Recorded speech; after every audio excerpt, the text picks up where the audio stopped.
Thank you, Mr. Speaker. Mr. Speaker, 24 years ago, the United States was attacked on its own soil in a coordinated terrorist attack by a group that opposed democracy and everything that this country stands for.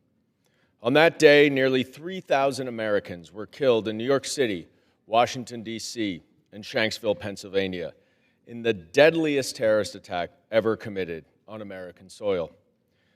Living in Lower Manhattan at the time, less than a mile from the World Trade Center, I remember that day as if it were yesterday. It was a perfect September morning, not unlike today. Not a cloud in the sky, and the air was warm but crisp. I remember hearing with my own ears the explosion of the second plane slamming into the South Tower, which soon collapsed, then followed by the North Tower. I remember the sirens blaring as brave first responders ran towards Ground Zero to save whomever they could. I remember the sirens blaring, I remember watching thousands of people walking up the street, covered in soot and ash, in total silence. I remember the ambulances lined up along the West Side Highway, hoping to be called upon, but ultimately just sitting there in line for days. I remember the rancid smell in the air, which lasted for weeks. As anyone who lived in New York City on September 11, 2001 can tell you, those images, those sounds, those smells, that feeling never leaves you. For months, brave patriots worked 24 hours a day to search for bodies and clean up the massive pile of debris. The government told them that the air was safe to breathe, but it was not. That toxic air settled in the lungs and the bodies of firefighters, police officers, construction workers, and ordinary New Yorkers who lived nearby and stayed to rebuild our city. Those toxins in the air have resulted in health problems for tens of thousands of Americans. Today, more people have died from 9/11 related illnesses than were killed on that one awful day.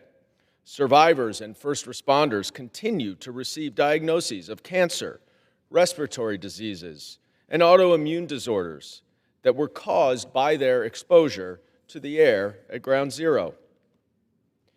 It seems almost silly to say, but the very least that this country can do for those people who suffer today from health problems that they got from rebuilding New York City after such a devastating terrorist attack would be to make sure that their health care, at a minimum, is paid for. How can we say never forget if we ignore the health problems of the very survivors and first responders who sacrificed so much on that terrible day and the days and weeks that followed? More than a decade ago, Congress took action to make good on that promise, that patriotic obligation, by creating the World Trade Center Health Program. But today, that promise is in jeopardy.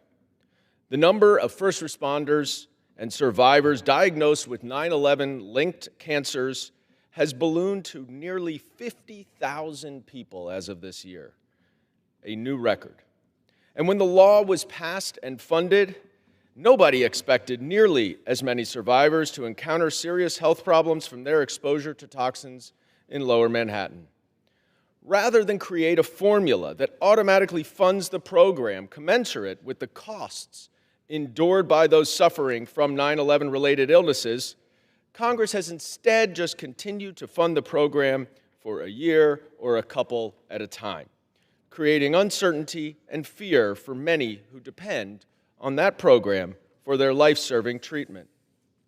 Every year, we must push for additional funding, supported by advocates who come to the Capitol to ensure that Congress never forgets and does right by these Americans suffering from serious health problems. It should not be this way. As I stand here today, my bill that would permanently and fully fund the World Trade Center Health Program is awaiting a vote on the floor. It is bipartisan, as it should be, because those terrorists did not differentiate between Democrats and Republicans that day. And those New Yorkers who ran to save their neighbors and who rebuilt our city did not do it because they were Democrats or Republicans. They sacrificed because they were and are Gentleman's time's Americans. expired. And this body must pass this bill. Thank you, Mr. Speaker. The chair recognizes the